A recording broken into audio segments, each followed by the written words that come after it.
34वीं RJ सकारात्मक बैठक। यकीन मानिए 23 साल की सुप्रीम कोर्ट में प्रैक्टिस, लाइफ टाइम मेंबर हूँ, लेकिन ये वर्ड जो सकारात्मक शब्द आया ये आज मेरे जीवन में पहली बार है। और शायद अगर इस शब्द को लेके ही चला जाए तो निश्चित तौर पर, जैसे आपने कहा, कोर्टों का काम घटेगा। अगर ये सकारात्मकता परिवार में चल दे, बचपन से चल दे, अपने परिवार के लोगों में चल दे, अपने बच्चों में चल दे, सास बहू में चल दे, पिता पुत्र में चल दे और भाई भाई में चल दे, तो देश के आधे मुकदमे खत्म, आधे झगड़े खत्म, आधी जेलें खाली, आधे कोर्ट खाली और आधे अस्पताल खाली। सकारात्मकता आपको लानी पड़ी, कोरोना में लानी पड़ी। लोगों ने हौसला बढ़ाया, कुछ नहीं होगा, कोई बात नहीं होगी, धैर्य रखो, धैर्य रखो। वही सकारात्मकता ने जिंदगी बचाई नहीं इस देश की आधी आबादी तो दहशत में ही खत्म हो लेती। कोरोना की दहशत में ही लोग मरते चले गए। तो सकारात्मकता जो शब्द है, वास्तव में सकारात्मक सोच का मानव जीवन पर क्या कितना प्रभाव पड़ता है? पूरा प्रभाव पड़ता है। अगर आप सकारात्मक सोच रखते हैं, जेल में रखते हैं लोग, जब जेल में पहुंच जाता है व्यक्ति, वहां बड़े कार्यक्रम करवाते हैं, वहां गीत सुनाते हैं, मैली चादर ओढ़ के प्रभु जी पास तुम्हारे आए। ये सकारात्मकता ही तो है कि आप आभास करा रहे हैं कि तेरी चादर मैली है, लेकिन तुझे यहां धोना है, इसमें सुधार रहे हैं, इसलिए सुधरना है। तो सकारात्मक सोच आदमी रखता तो है, लेकिन उसका पूरी तरह से उन पर आधारित नहीं होता है। सुबह निकलता है व्यापारी कि आज अच्छा व्यापार होगा, ये सकारात्मक सोच है। सकारात्मक सोच है, निकलते हैं दिन में कि अच्छा होगा, आज अच्छा दिन होगा, अच्छा सुबह होगा, अच्छा प्रातः होगा, अच्छा परिवार में होगा। लेकिन अगर इसको बहुत ज्यादा ही रखा जाए अपने जीवन में, और मैं समझता हूं ये सकारात्मक बैठक इस तरह की आपकी बैठक और जो आंदोलन के रूप में हो, तो निश्चित रूप से भारत सरकारों को भी इस पर ध्यान देना चाहिए। हम तो कहते हैं भारत सरकार को एक मंत्रालय बनाना चाहिए इस पर कि सकारात्मकता का मंत्रालय। अगर सकारात्मकता आ जाएगी तो क्या गंगा मैली रह जाएगी? अगर इस देश के लोगों में सकारात्मकता आ गई तो क्या हम अपनी फैक्ट्री, हम अपने नालों का पानी गंगा में छोड़ी? गंगा तो माँ है, गंगा तो पाप नाशिनी है, गंगा तो हमारी गंगा माता है। हम तो वहां हर पर्व पे नहाने जाते हैं, लेकिन फिर हम गंगा विदेशों में जाता हूँ, वहां लोग कहते हैं आपके यहाँ गंगा को माँ कहा गया, ये कहा गया, वो कहा, लेकिन फिर भी गंदा करते हैं। क्यों? हमने उस समय मैं नहीं मिला था सकारात्मक संबंधों से, नहीं तो मैं कहता सकारात्मकता की कमी है। अगर सकारात्मकता हो तो गंगा मैली नहीं है। अगर सकारात्मकता हमारे देश के युवकों में हो तो युवक इतने सड़कों पे हैं कि किसी महिला का अपमान नहीं हो पाएगा। पुरुष इतने हैं सड़कों पर कि किसी महिला सकारात्मकता है। अगर वो सकारात्मकता हमारे परिवार में हो, अगर वही सकारात्मकता जो कि बेटी की अपनी माँ, सास वाली नहीं माँ, अपनी माँ के साथ जो होती है सकारात्मकता, अगर वही सकारात्मकता अपने पति की माँ जो कि उसकी सास है उसके साथ पैदा हो जाए तो घरेलू झगड़े मिट जाएंगे, सारा झंझट खत्म हो जाएगा सकारात्मकता की पैदा करने से।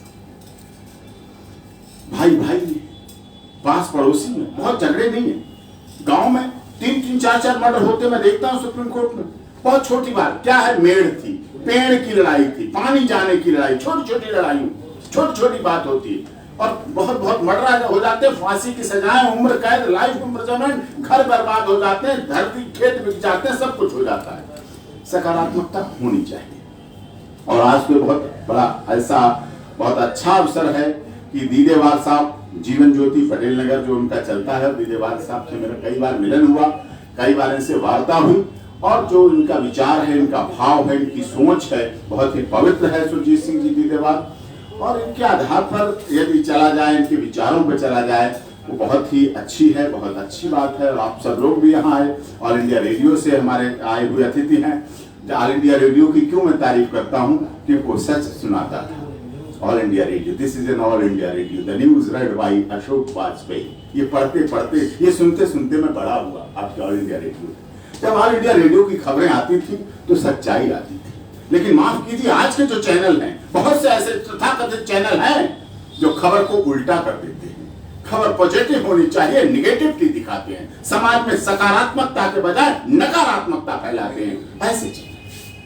क्राइम को इस तरह दिखाएंगे, इस तरह परोसेंगे, क्राइम को महिमा मंडित करते हैं। ऑल इंडिया रेडियो, दूरदर्शन ने कभी क्राइम को महिमा मंडित नहीं किया, क्राइम को क्राइम माना, अपराध को अपराध की तरह किया। लेकिन आज के चैनल उस क्रिमिनल को इतना हाईलाइट कर देते हैं कि उसे छूटते ही, और नहीं बहुत से क्रिमिनल को तो जेल में ही टिकट दे देती हैं राजनीतिक पार्टियां, और जेल में रहते ही रहते हैं, चुनाव जीत जाते हैं। अपराधियों को ये हाल। ऑल इंडिया रेडियो के जो हमारे आए हुए अतिथि, उनका भी स्वागत, उनसे मिलने का अवसर हुआ, मुझे मिला। शिवनंदन सिंह जी कई संगठनों से जुड़े हुए तत्व हैं, हमारे साथी हैं। एचएन सिंह जी एडवोकेट हैं, हमारे साथी हैं, और हमारी माताएं बहनें आप सब लोग भी हैं। अवश्य ही हमारी नई पीढ़ी को सकारात्मकता की बहुत सोचनी चाहिए। मैंने देखा है कोटा, राजस्थान में कोटा जगह है, वहाँ लोग अच्छी शिक्षा के लिए बीटेक, ये सब आईआईटी के लिए वहाँ जाते हैं बच्चे, पूरे देश से बच्चे वहाँ जाते हैं, पूरी इस भावना के साथ जाते हैं हम आईआईटी एग्जाम को क्लियर कर लेंगे। बहुत से बच्चे नहीं हो पाते, क्लियर नहीं हो पाते, माँ बाप के लाखों करोड़ों रुपए लग जाते हैं, नहीं हो पाते। वहाँ नकारात्मकता इतनी फैलती है कि वो बच्चे सुसाइड करते हैं, आत्महत्या कर लेते हैं। सोचिए आप, एक माँ बाप ने अपना जमीन खेत बेच के, गहना बेच के अपने बच्चे को कहां भेजा, कोटा से आईआईटी बन के आएगा, और जब उसका बच्चे की लाश एम्बुलेंस में डेड बॉडी के रूप में उसके यहाँ उतरती है, उस माँ बाप का हृदय फट जाता है, चीख मारता है कि ये क्या हुआ, मैंने तो सपने सजोए थे मेरा आईआईटी का पास करके नौकरी लगेगी और उसके बाद इसकी शादी करेंगे, यहाँ सहनाइयां गूंजेगी, और उसके आंगन में लाश युवक की, उसके युवक पिता के सामने, माता के सामने जब उसके बेटे की लाश आती है तो वो जीने लायक नहीं रहता, जिंदा लाश हो जाता है। क्या कमी है? सकारात्मकता की। उन्हें नहीं बताने वाला कोटा में है कोई कि बच्चे कोई बात नहीं, तू फेल हो गया, कोई बात नहीं, अब की फेल हो गया, अब की पास होगा, अब की पास होगा, अब की नहीं, छोड़ आईआईटी, छोड़ बीटेक, इसके अलावा भी तेरे पास और रास्ते हैं और मंजिलें हैं, तू माँ बाप का लाडला तो है, इतना ही काफी है।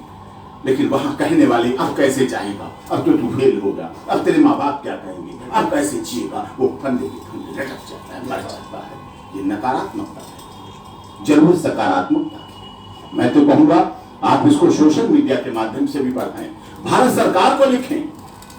भारत सरकार के कई मंत्री नकारात्मक जिंदगी जी रहे हैं, कहां है साहब? कई मंत्रियों की, अभी एक सांसद ने आत्महत्या कर ली मुंबई, वो क्या था, हमारे देश की सबसे बड़ी पंचायत के वो लोग हैं, लेकिन उनके जीवन में नकारात्मकता आ गई, सकारात्मकता नहीं, निगेटिविटी आ गई। कितने सांसदों के परिवारों के लोग आत्महत्या कर लेते हैं, कितने पीड़ित पुरुष बन के आत्महत्या कर लेते हैं, वो सब नकारात्मकता है, निगेटिविटी। तो आपके इस मिशन के माध्यम से बहुत अच्छा लगेगा। और आज आपने गुरु का काम किया है, गुरु वही है जहां शिक्षा मिल सके। आज मुझे शिक्षा मिली सकारात्मकता, मैंने कभी नहीं देखा था, बड़े प्रोग्रामों में देश से विदेश में गया, लेकिन ये शब्द नहीं मुझे मिला। आप तो ऑल इंडिया रेडियो से जुड़े रहे हैं, आपको भी ऐसा शब्द नहीं मिला। और दीदेवाद जी ने अच्छा शुभ कार्य किया है। अब मैं लगभग जहां कहीं मुझे बोलने का अवसर मिलेगा, मैं सकारात्मकता, आपके मिशन, आपके संगठन, आपके राम जानकी संस्थान आपने मिली, और इस कार्यक्रम पर उदय कुमार मन्ना जी और आपके राष्ट्रीय संयोजक और सभी के लिए बहुत अच्छी तरह बोलूंगा, भी बात भी रखूंगा, विचार भी रखूंगा। आपने बुलाया और इसके लिए बहुत बहुत सभी का धन्यवाद।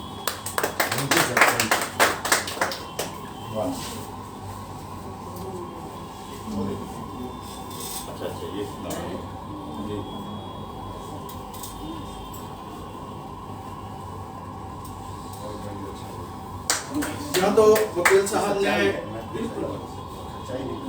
अगर कुछ सच्ची बात कही है तो उस सच्ची बात पर अमल करना यही है सकारात्मकता। क्योंकि बातें बहुत सारी हैं और गूगल बाबा के पास सारी जानकारी है, क्या सच है और क्या झूठ है वो हम लोगों के पास पहुंच जाता है। जिसकी जैसी भावना रही, जाती रही भावना जैसी, प्रभु मूरत देखी तीन तैसी। तो अगर वकील साहब ने सकारात्मकता का समर्थन किया है और जिस तरह से कहा है कि मैं हर मंच पर इस पॉजिटिव एनर्जी को लाने की कोशिश करूंगा देश और विदेश में, तो बहुत अच्छा लगा था। जब नेपाल में हम लोगों की सकारात्मक बैठक हुई थी तो बहुत अच्छा लगा था। साउथ में जब बैठक हुई थी तो बहुत अच्छा लगा था कि ये बैठकें दूर तक जा रही हैं। और 25 राज्यों में आरजेएस फैमिली सोशल मीडिया के माध्यम से जुड़ी हुई है। और पत्रकार काफ़ी संख्या में जुड़े हुए हैं और हम लोगों ने 8 वर्कशॉप किया मीडिया एडवोकेसी को लेकर। तो वकील साहब, एपी सिंह साहब, आपका बहुत बहुत धन्यवाद कि आप लोग अगर मनोबल बढ़ाते हैं तो ये दीदेवार जो शब्द है, आखिर इस शब्द का इन्वेंशन कहाँ से आया, ये शब्द मिला कहाँ से? जरूर कहीं न किसी ने कोई काम किया होगा। तो सुरजीत सिंह दीदेवार जी जो अपने नाम के साथ भी लगाते हैं, क्या दीदेवार बनने से हमारी सोच न केवल सकारात्मक ही बनेगी बल्कि वो देश और समाज को भी लाभान्वित करेगी? तो इतना बड़ा अगर ये मंत्र है, जैसे कि बहुत सारे मंत्र हमारे जीवन को बदल देते हैं, उनके मंत्रोच्चार करने से, आप ओम का उच्चारण करेंगे तो हर धर्म के लोग जब डकार लेते हैं तो शब्द वही निकलता है, ओम। जब भी आप डकार लेंगे वो ओम शब्द निकलता है। तो ये ओम शब्द का जिस तरह से महत्व होता है, उसी तरह से दीदेवार एक नया शब्द आया है आरजेएस फैमिली और पॉजिटिव मीडिया के लिए। और इस पर सुरजीत सिंह दीदेवार जी जो आध्यात्मिक गुरु हैं और बैठक के सह आयोजक हैं, मुख्य वक्ता हैं। आज हम लोग इन लोगों को, जैसा बहुत से वक्ताओं ने कहा, कि हम सुनने के लिए आए हैं, जो आकाशवाणी और दूरदर्शन से आए हैं लोग, क्योंकि आप भी जानते हैं कि आकाशवाणी और दूरदर्शन जो है वो सकारात्मक चैनल के रूप में अपनी मान प्रतिष्ठा, गवर्नमेंट वॉइस कहते हैं, लेकिन गवर्नमेंट किसकी है? वो जनता की है। तो जनता की आवाज और अपनी पॉलिसीज को बताने का ही मंच है आकाशवाणी और दूरदर्शन। उनके दोनों, दूरदर्शन और आकाशवाणी के रिप्रेजेंटेटिव यहाँ बैठे हुए हैं और सामाजिक कार्यकर्ता भी यहाँ पर हैं जो समाज के लिए काम करते हैं। तो अब दीदेवार साहब जो 25 सालों से जो अध्यात्म में इन्होंने जो रिसर्च किया है, उस पर एक हम लोग क्वेश्चन आंसर भी करेंगे। आपको बता दें कि आप क्वेश्चन आंसर भी इसमें, इसी सेशन में सवाल जवाब कुछ कर सकते हैं। हाँ, सवाल जवाब कर सकते हैं। नहीं तो पहले हम लोगों को ब्रेक देना था, लेकिन अब समय की सीमा, आप जैसा चाहें। हाँ, बोलने के बाद क्वेश्चन आंसर का सेशन होगा। ब्रेक के बाद संबोधन करिए। अच्छा, ब्रेक के बाद क्वेश्चन आंसर का सेशन करेंगे। वो दीदेवार साहब ने कहा कि हम लोग ब्रेक करते हैं। पहले संबोधन करिए। स्वागत है सर।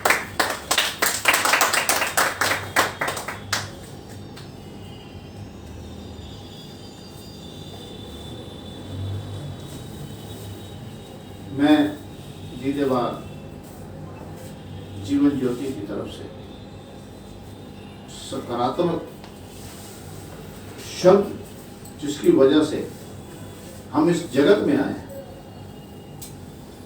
उस शब्द का हमारे जीवन में क्या महत्व है, दीदेवार का महत्व क्या है और हमारे जीवन का महत्व क्या है, उसके लिए अभी हम ज्ञान पाएंगे। उससे पहले मैं अपने सारे अतिथिगण का स्वागत करता हूँ। बार बार नाम लिया गया है, मैं उस नाम पे नहीं जाऊँगा। कई बार उन्होंने वक्ता भी किया है और बोला भी है।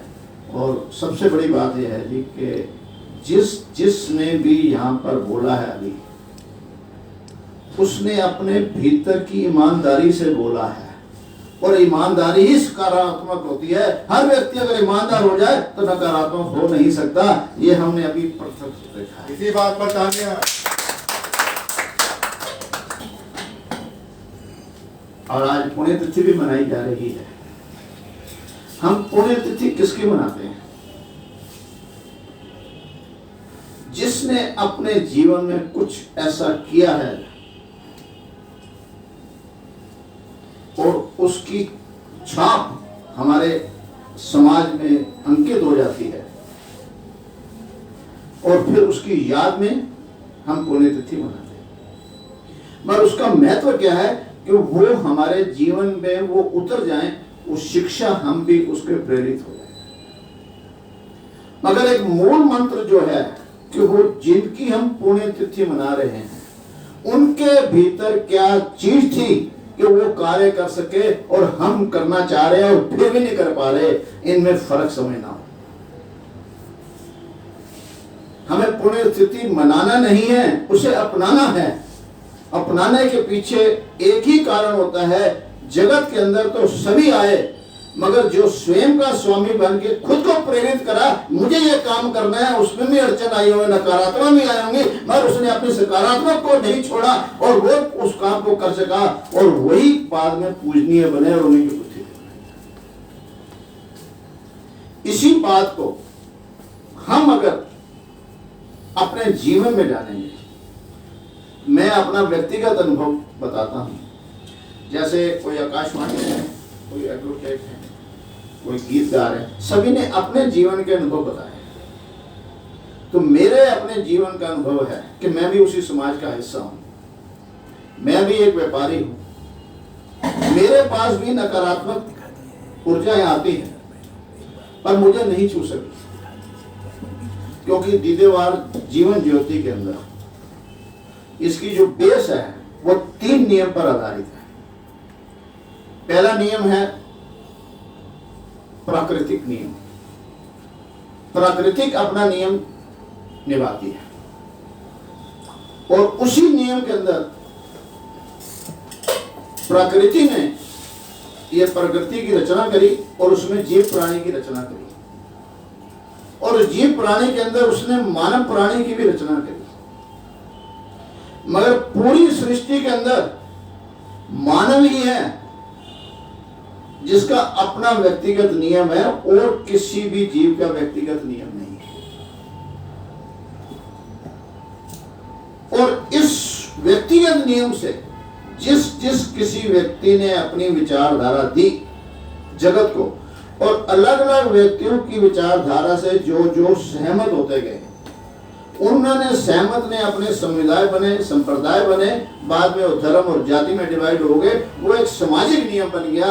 हर भारतीय हो या विश्व के अंदर कोई भी मानव हो, उसे 3 नियम के अंदर जीवन को बैलेंस कर लेगा तो उसके जीवन के अंदर नकारात्मक हो ही नहीं सकता। जितना मर्जी नकार है, अंधकार हमेशा प्रेजेंट है, अंधकार को लाना नहीं पड़ता है, मगर प्रकाश कर दो तो अंधकार की टिकने की जगह नहीं मिलती है। हमें अपने आप को सकारात्मक करना है, नकारात्मक हमें कुछ नहीं कर पाएगा। तो ये नियम क्या है? प्राकृतिक अपना नियम चला रही है, मगर हर व्यक्ति को उसने अधिकार दिया कि तेरा अपना भी कोई नियम है। और एक जिस परिवेश के अंदर उसका इस जगत में आगमन होता है, तो उस वातावरण में जिस समाज का वो हिस्सा बन जाता है, जिस परिवार के अंदर आता है, सहज ही उसे वो वातावरण मिलता है और उसे वो नियम निभाना पड़ता है। उसका व्यक्तिगत नियम हो सकता है कि अंदर कुछ और हो, मगर उसे समाज का भी एक नियम निभाना है। इन तीनों को अगर स्वीकार भाव से ले लेगा तो ना अपने लिए वो कष्टदायक होगा, ना समाज के लिए कष्टदायक होगा। मगर हमने नियम को समझा नहीं है। समाज ने व्यक्ति पे हावी होना चाहा और व्यक्ति समाज पे हावी होना चाहता है, अपने नियम को नहीं समझ पा रहा। इसी वजह से अभी वकील साहब ने जो कहा कि घर में भी क्लेश है, परिवार में भी क्लेश है, मैं ये यकीन दिलाता हूं कि कुछ नियम हैं जो भी व्यक्ति विशेष उन नियम को फॉलो करेगा, उसके जीवन में या उसके परिवार में या उसके ऊर्जावर्धी जहां पर भी होगा, नकारात्मक हो नहीं सकता। ये मेरा पिछला 40 साल का अध्ययन है और पिछले 10 साल से मैं कार्य करता हूं और इस कार्य को कर रहा हूं और जगत को देने की कोशिश कर रहा हूं। अभी आप सारे यहाँ बैठे हैं, नकारात्मक बातें भी हुई हैं, मगर अपने भीतर पूछिएगा कि ये 10 मिनट के अंदर आपने सकारात्मक ऊर्जा हुई है कि नहीं। अर्थात मेरे थी, सिर्फ मैंने जागृत नहीं करी। ये मानव को ही अधिकार दिया है सृष्टि ने, जो अधिकार सृष्टि के पास भी नहीं है। हमने एक दिशा तो देखी है,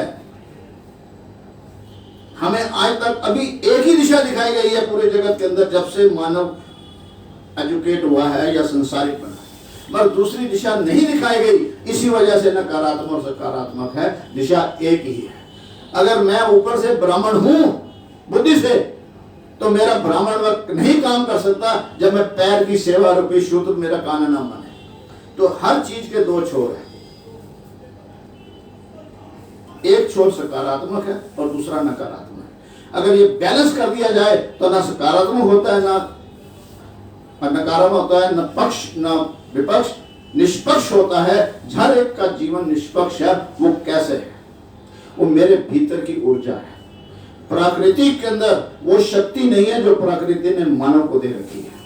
अगर हम आज इस शक्ति को ज्ञान पालेंगे तो हमें को किसी का भी नहीं अपने भीतर की ऊर्जा को उजागर कर पाएंगे। एक नियम है प्रकृति का, उसको बदल नहीं सकती, उसमें शक्ति नहीं है। जिस प्रकार सुप्रीम कोर्ट का चीफ जस्टिस साहब, जिसको अधिकार है कि किसी को भी सजा देगा, मगर वो भी अगर वो जुर्म करेगा तो उस अधिकार से वंचित नहीं हो सकता, वो भी सजाएं उसको मिलेगी। अर्थात नियम है, अधिकार तो है किसी को सजा देने का, मगर वो उससे भिन्न नहीं हो सकता। अगर उसने गुनाह करा है तो उसको भी उस नियम के द्वारा सजा दी जाएगी। इसलिए प्रकृति भी अपने नियम से बंधी हुई है, उसके पास कुछ नहीं बचा है। अगर कुछ बचा है तो शक्ति उसने मानव को दे दी है, और मानव ने अपनी शक्ति का ज्ञान नहीं पाया। और जब जब मानव ने शक्ति का ज्ञान पाया तो हम आगे बढ़े हैं। कैसे?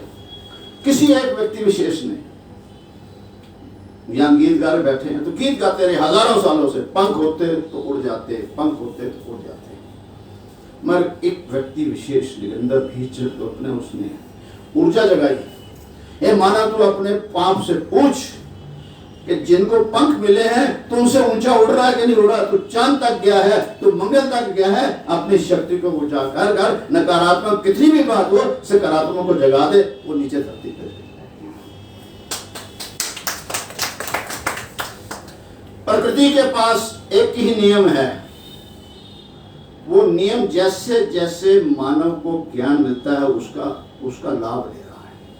कभी हम कहते थे सूरज धरती का चक्कर लगाता है, कभी हम कहते थे धरती चपटी है। जैसे जैसे मानव को पता लगा कि धरती जो है सूरज के चक्कर लगाती है, सूरज के चक्कर लगाने के बाद वो जब सूरज के पीछे तरफ चली जाती है तो जिसने सृष्टि रची है उसके पास भी इतनी शक्ति नहीं है कि वो उस पृथ्वी के हिस्से को प्रकाशमान कर दे। ये मानव तू है कि तूने अंधेरे में नहीं रहना चाहा, तूने प्रकाश लगा दिया, तेरे अंदर अपनी शक्ति है, अपनी शक्ति को उजागर कर। कोई भी चीज तेरे रास्ते में रोड़ा नहीं बन सकती है, स्पीड ब्रेकर तो बन सकती है, रुकावट नहीं बन सकती। ये अपने भीतर की ऊर्जा है। तेरे अंदर इतनी शक्ति है कि तूने उस पक्षी को, तोता रूपी पक्षी को अपनी भाषा सिखा दी। सृष्टि के पास ये शक्ति नहीं। सृष्टि के पास अगर कभी है तो तूफान करके तेरी बिल्डिंगें तोड़ सकती है, मगर तेरे में इतनी शक्ति है उससे ऊंची पंक्तियां फिर तो बढ़ा लेता है। अपनी शक्ति को सकारात्मक कर। कुछ एक घटना घट गई है उस पर रुक लो। आप सभी कहीं ना कहीं से आए हैं, रास्ते में अगर स्पीड मिली थी, अगर रश मिला था, क्या रुक गए? नहीं, कोई रास्ता निकाला और यहाँ पहुंच गया और रुकी हुई चीज को याद नहीं करा। जीवन में जब भी वो घटना घटे उसको भूल के आगे चलो, नकारात्मक होता नहीं। ये मेरा व्यक्तिगत अनुभव है। और जीवन के अंदर मैं हर उस चीज को प्राप्त कर सका जिस दिन मुझे इस नियम का ज्ञान हुआ। जो मैंने खो दिया था और जो चाहत थी सब पा लिया हो। अगर आपका भी पेट भरा हुआ है तो कितने भी पौष्टिक पकवान आपको दिए जाएं, आप थाली को आगे कर दोगे। जब आपको ये पता लगेगा कि मेरे पास इतनी ऊर्जा है अपने जीवन की हर चाहत को, जरूरत को पूरे करने की, तो नकारात्मक कैसे होगा? झगड़ा नहीं हो सकता, ना किसी दूसरे का हिस्सा लेने की, क्योंकि यार जब मुझे चाहिए मैं कर लूंगा। तेरी जेब में 10 रुपए और मुझे 100 रुपए का खर्च करना है तो सोचता है। तेरी जेब में 1 लाख रुपया और तेरे 100 रुपए खर्च करने हैं तो कभी नहीं सोचता। तो तू ये मान ले कि तेरी अंदर शक्ति करोड़ों रुपए की है। जब जब तू जीवन में जो चाहेगा पा लेगा। तूने, सूरज ने गर्मी कर दी, इतनी गर्मी कर दी कि तेरे से बर्दाश्त नहीं थी। क्या तू सृष्टि से लड़ रहा है? नहीं लड़ा, पर तूने क्या करा? अपने भीतर की ऊर्जा करा के एयर कंडीशनर और पंखा बना लिया। जीवन के ऐसे भी अगर तुम्हारे रास्ते में कभी कोई रुकावट आए, रुकावट से मत लड़ो, अपनी ऊर्जा को करके। तेरे घर के अंदर ब्लैक एंड व्हाइट टीवी है, उसको भागना है, नहीं हटाएगा। कलर टीवी लाने की कोशिश कर, ब्लैक एंड व्हाइट अपने आप चला जाएगा। अपने अंदर भीतर अपनी ऊर्जा को। ये छोटे छोटे कारण है। बच्चे बैठे, अभी मैं आपसे सबसे पूछूं 5 गुना 5 कितना होता है, तो सभी उसका उत्तर 25 दे देंगे। और मैं ये पूछूं कि तुम्हें कहां से पता लगा? पूरे जगत के अंदर कहीं पर भी 5:5 किया जाएगा, 25 ही आंसर आएगा, कहीं मतभेद नहीं होगा। मगर हमारे जीवन के अंदर ईश के प्रति, विचार के प्रति, माँ बाप के प्रति द्वेष और ईर्ष्या और मतभेद होता है। मगर यहां कोई मतभेद नहीं है।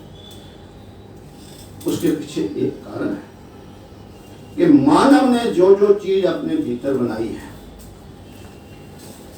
उसमें मानव के अंदर कहीं भी मतभेद नहीं है।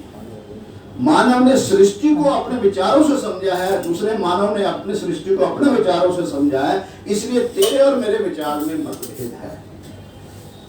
मगर ये 5 गुना 5 25 है, इसमें मतभेद क्यों नहीं है? A to Z हर एक बच्चे ने सीख लिया है, वो किसी धर्म जाति का हो, किसी आयु का हो, मगर किसी के अंदर A को वो P नहीं बोलता और P को Z नहीं बोलता, कहीं मतभेद नहीं है। कारण क्या है? किसी भीतर का एक अनुभव था, किसी का अनुभव दूसरे के लिए ज्ञान है। और सर्वप्रथम जब भी मानव को ज्ञान मिला है वो किसी का व्यक्तिगत अनुभव हो रहा है। यहाँ पर व्यक्तिगत नियम अप्लाई होता है और किसी एक व्यक्ति का अनुभव पूरे समाज के लिए ज्ञान होता है, वो सामाजिक नियम बन जाता है। मगर वो सामाजिक नियम में मतभेद क्यों नहीं है?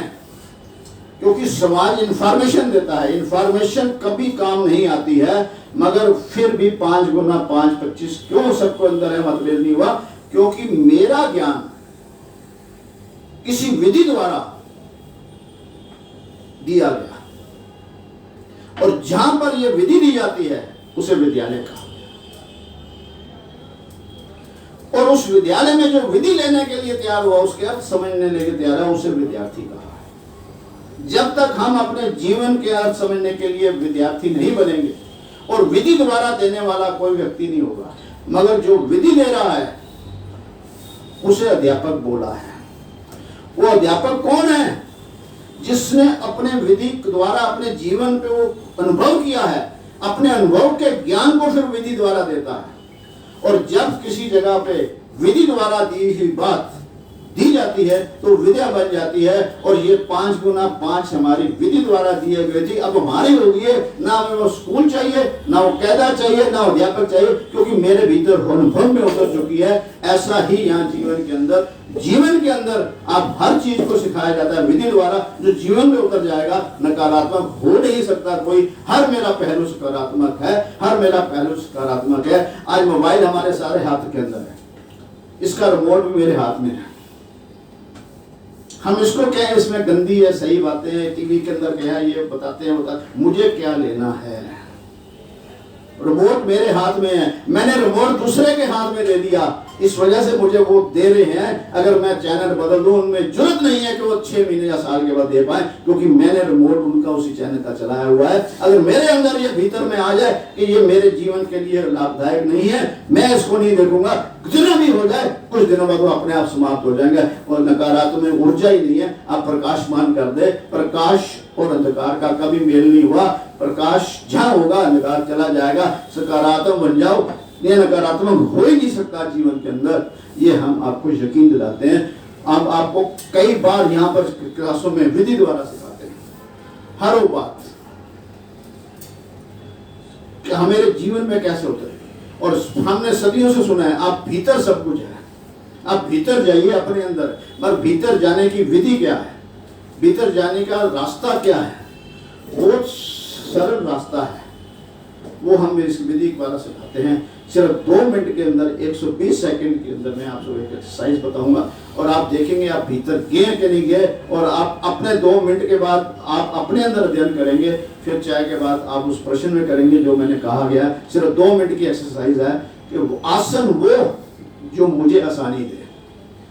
यहाँ पर जगत में जो जिस आसन में मेरी प्रैक्टिस थी, मैं वो आसन तेरे को सिखाने के लिए दे रहा हूं, इसलिए वो आसन में कंफ्यूज हो गया और विधि खो गई। तो जीवन के अंदर प्रकृति के 3 नियम हैं।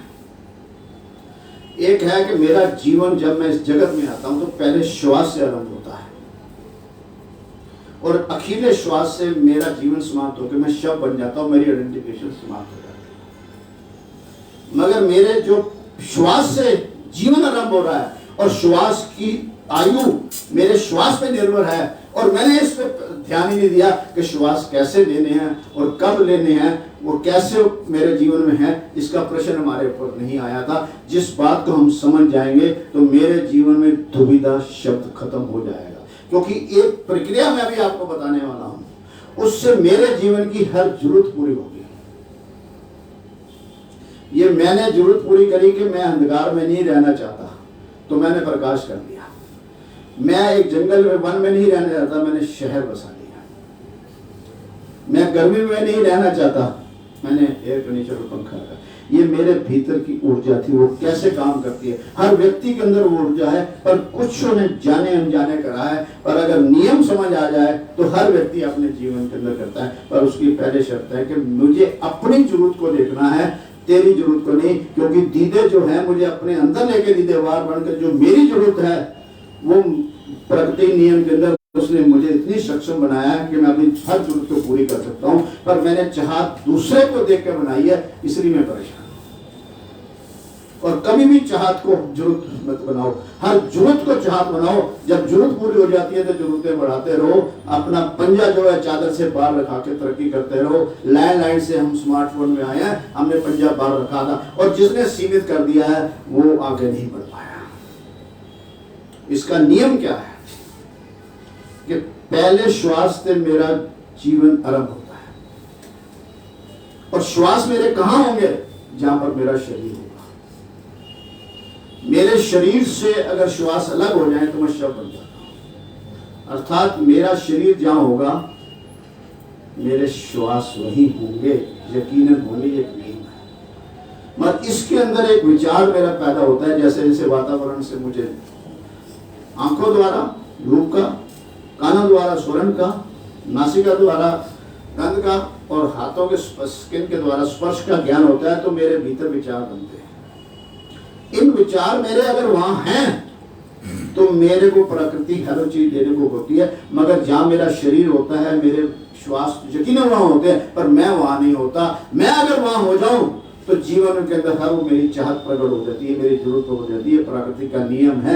अभी हम 2 मिनट के अंदर एक छोटी सी क्रिया करेंगे, तो देखेंगे कि मेरे शरीर और मेरे श्वास और मेरे विचार जब एकाग्र हो जाते हैं तो मैं कैसा भीतर जाके अपने आप को करता हूँ। ये दीदेवार बनने की प्रथम प्रक्रिया है। इसके बाद जीवन के अंदर किसी भी व्यक्ति को किसी प्रकार की शारीरिक, मानसिक, आर्थिक, पारिवारिक या आध्यात्मिक, पांचों में से किसी भी कोई समस्या होगी, वो इस क्रिया में बताया जाता है। करना तो उसे होगा। स्कूल के अंदर वो बच्चा पास करा है जिसने स्कूल में ध्यान नहीं दिया और घर जाकर होमवर्क करा। जिसने सुना ही है वो पास नहीं हो सका। ये सिर्फ इंफॉर्मेशन के तौर पे नहीं, विधि के तौर पे लेंगे और अपने आप से वादा करेंगे कि जो मैंने सीखा है अगर मैं करूंगा तो मुझे प्राप्त होगा ही। नहीं प्राप्त हुआ तो मैं स्वयं जिम्मेवारी लेता हूं कि कहीं तेरी गलती होगी, सृष्टि कर दूंगा। तो यहाँ पे जितने भी लोग जब उसमें आए हैं उन्होंने प्राप्ति करी है। इस यकीन के साथ अगर आप 2 मिनट की एक्सरसाइज करेंगे तो आप देखेंगे 2 मिनट में मैंने क्या पाया। उस 2 मिनट के अंदर अभी आपको परिणाम मिलेगा। अगर आपको परिणाम मिले तो आप अपने आप से वादा करेंगे मैं जीवन को आगे लेके जाऊंगा और हर एक व्यक्ति विशेष को तभी ठीक कर सकूंगा मैं स्वयं ठीक हो जाऊंगा। बीमार आदमी किसी की तीमारदारी नहीं कर सकता। तो खुद अगर मैं ठीक हूं तो मैं किसी के कर सकता हूं। इसीलिए भावना कैसी बनेगी आने वाले क्लासेस में हम बताएंगे। पर अभी मैं सिर्फ 2 मिनट के लिए आपसे एक्सरसाइज करता हूं। जैसे जैसे आप बैठे हैं, जिस आसन में बैठे हैं वही आसन आपके लिए आसानी है, क्योंकि श्वास तो आपके चल ही रहे हैं। शरीर आपको जो आसन से आपको सुविधा दे रहा है उसी आसन में आंख खोलें या आंख बंद करें। अभी आपको आंख बंद करके करेंगे तो विचार आपके जल्दी पड़ेंगे, क्योंकि अभी इतनी प्रैक्टिस नहीं हुई है। बाद में जैसे हम ड्राइव करते हैं तो ऑटोमेटिकली क्लच और ब्रेक पे हमारे पैर चले जाते हैं। तो अभी वो प्रथम है। तो हम अभी सोचेंगे आंखें बंद करके 2 मिनट के लिए, सिर्फ 120 सेकंड की एक्सरसाइज है। सभी आप आंखें बंद कीजिएगा और जो मैं बोल रहा हूँ उस पर ध्यान रखिएगा। सिर्फ विचार के माध्यम से करना है, श्वास पे ध्यान नहीं देना, शरीर पे ध्यान नहीं देना। जो कह रहा हूं पर अभी आंखें खोल के सुन रहे थे, अब आंखें बंद करके सुननी है। और जब मैं बोलूंगा तो मैं आप अपने आप को मैं संबोधित करेंगे। ये मैं अपने लिए मैं नहीं बोल रहा। हर व्यक्ति अपने आप को जब बोलता है तो मैं से संबोधित करता है।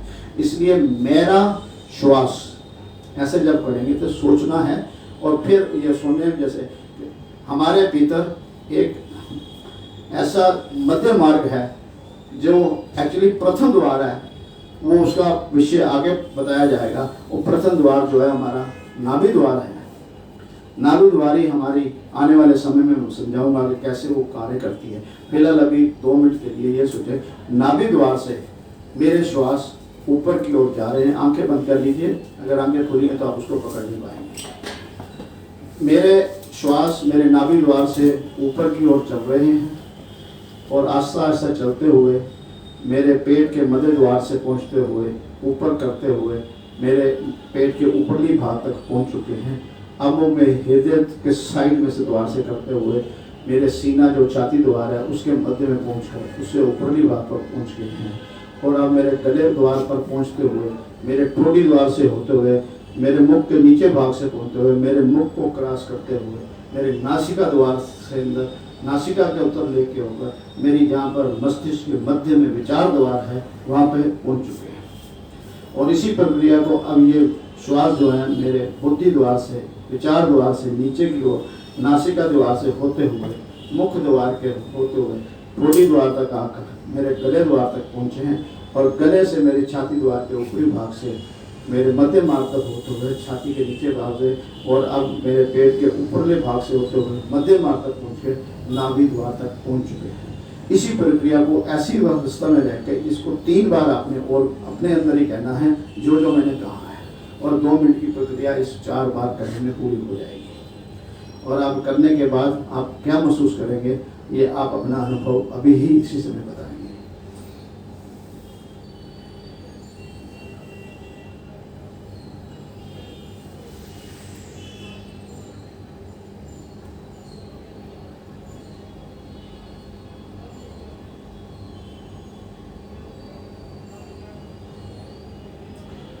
श्वास पे ध्यान नहीं देना, सिर्फ विचार ही करना है। श्वास आ रहे हैं जा रहे हैं कहीं जा रहे हैं, शरीर पे नहीं। मेरे सिर्फ अगर ध्यान कहीं और चला भी गया विचार तो वापस उस विचार पे ले आए तो मेरे बयान तो हम विचार की एकाग्रता को समझ पाएंगे। इस प्रक्रिया में मेरे शरीर श्वास और विचार तीनों इकट्ठे करेंगे। शरीर अर्थात योग, श्वास अर्थात प्राणायाम और विचार अर्थात ध्यान मेडिटेशन। जब ये तीनों एक साथ हो जाते हैं एकाग्र होते हैं तो मेरे जीवन के अंदर मेरी हर जरूरत अद्भुत रूप से प्रकट होने आरम्भ हो जाती है। इन तीनों को हमने अलग अलग करके सीखा है इसलिए हमारे जीवन में सुविधा है। अगर हम तीनों को समन्वय कर लेंगे तो हमारे जीवन में हर हमारी जरूरत हमारी चाहत प्रकट हो जाएगी। वे प्राकृतिक नियम है मानव के लिए और किसी जीव प्राणी के लिए नहीं है। और आप सबने कर दिया है। आनंद आनंद आनंद। आप आंख खोल सकते हैं। कोई इस 2 मिनट के अंदर जो उसे अनुभव हुआ है कोई बताना चाहे तो बता सकता है। क्या अनुभव किया? खड़े होकर बोलिए अपना नाम और बाकी के लिए बोले। मेरा नाम रवीना है और मुझे हीलिंग हुआ, हीलिंग हुई। हीलिंग का अर्थ क्या है? आपने कैसा महसूस किया? आप कहाँ थे इस समय? जैसे माइंड थोड़ा चल रहा था तो उस हिसाब से वो थोड़ा एकाग्रता हुई। शांत मन। आप कहाँ थे उस समय? दुनिया के कई और विचारों में थे या अपने भीतर के विचार में थे? अपने आप में थे या नहीं थे? तो ये कविता है। कोई और अपना अनुभव बताना चाहेगा?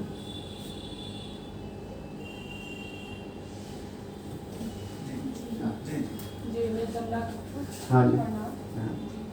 बहुत अच्छा अनुभव। अच्छे का अर्थ? अच्छा लगता है कि जैसे जैसे आपने बताया उस हिसाब से बहुत मतलब सुकून आ रहा। सुकून आ रहा था। सुकून आ रहा था, शांति। आप में से कोई बताना चाहेगा अनुभव?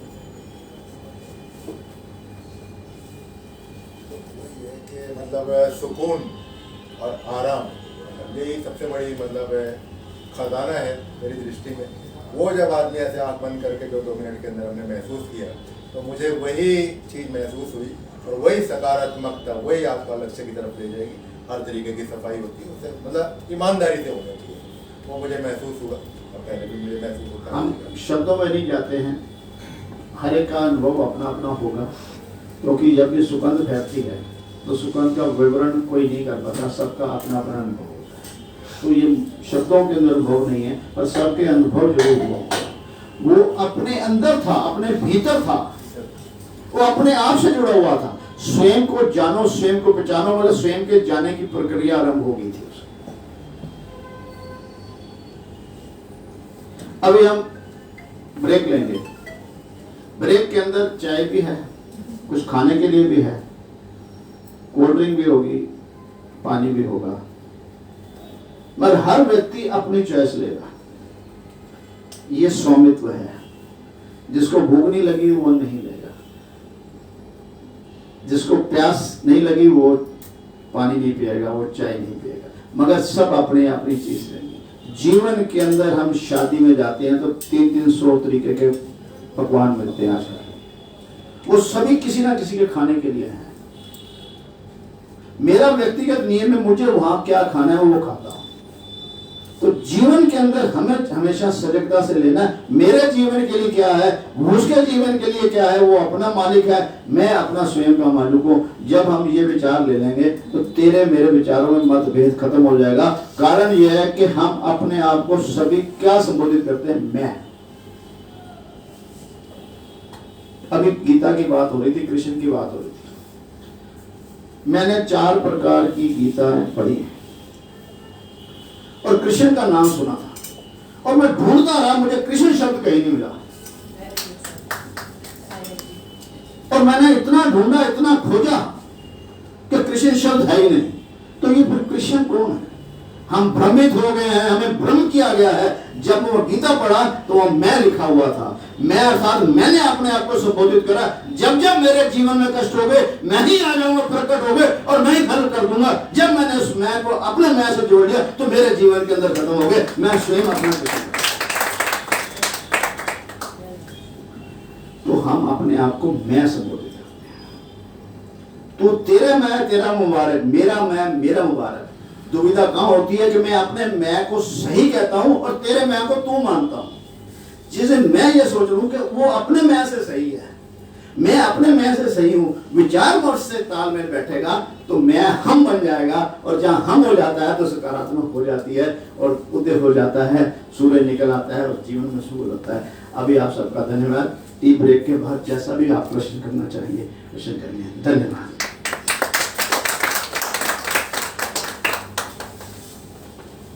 तो अभी आप लोगों ने सुरजीत सिंह जी दीदेवार जी ने जो कुछ भी बताया वो जीवन में आचरण करने के लिए बताया। अब ये निर्भर करता है कि हम लोग उसका आचरण, पुरुष हो या महिला हो, किस तरह से करें। यही आज एक तरह से कहिए कि अंतर्राष्ट्रीय महिला दिवस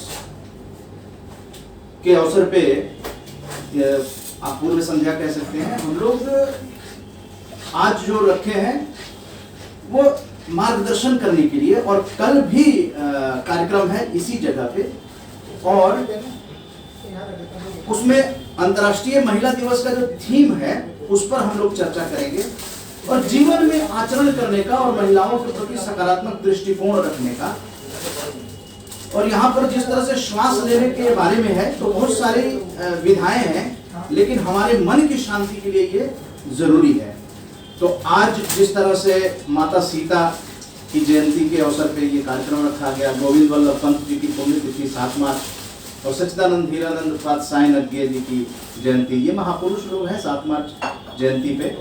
और रामअवतार भैरवा जी आकाशवाणी से आकर जिस तरह से अपना समय दिया और हम लोगों को एक दृष्टि दिया चीजों को समझने की, चीजों को कैसे समझा जाए वो दृष्टि उन्होंने दिया। साथ में वकील साहब एपी सिंह साहब आए, उन्होंने जो भी मार्गदर्शन दिया और सकारात्मकता की अलग इस मंच से एपी सिंह साहब ने जगा दी है।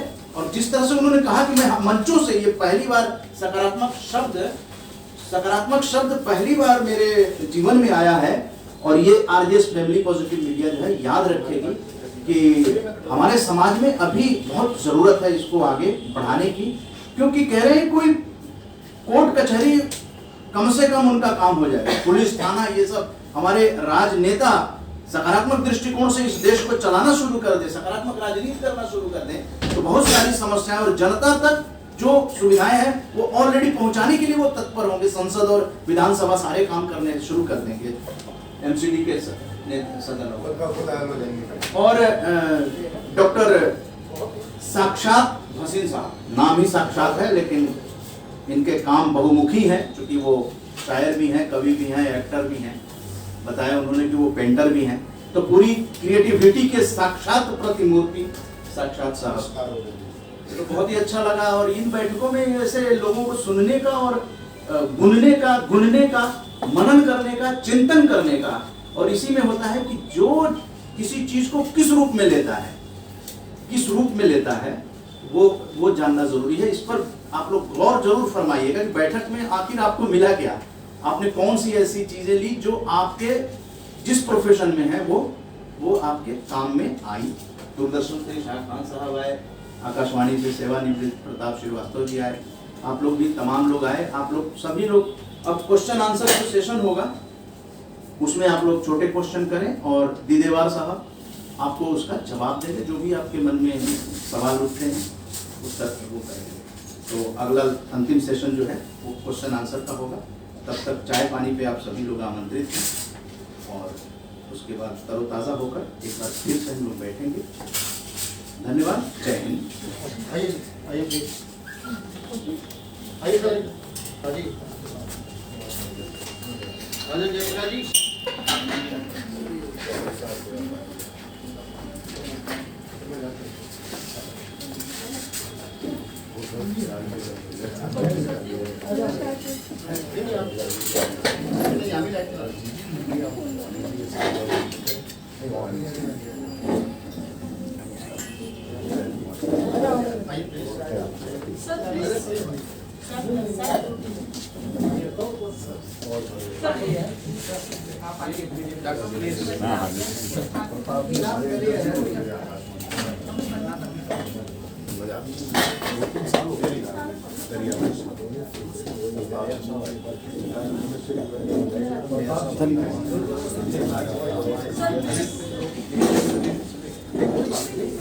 देखो जहाँ और साहब सच्चाई, एक साल में साक्षात्कार जितनी अच्छाई होगी ना वहाँ जनसंख्या कम है। देखो दारू के ठेके, दूध की लाइन में आपको बहुत हो सकता है 2-4 आदमी, लेकिन दारू के ठेके पे भीड़ मिलेगी। इसका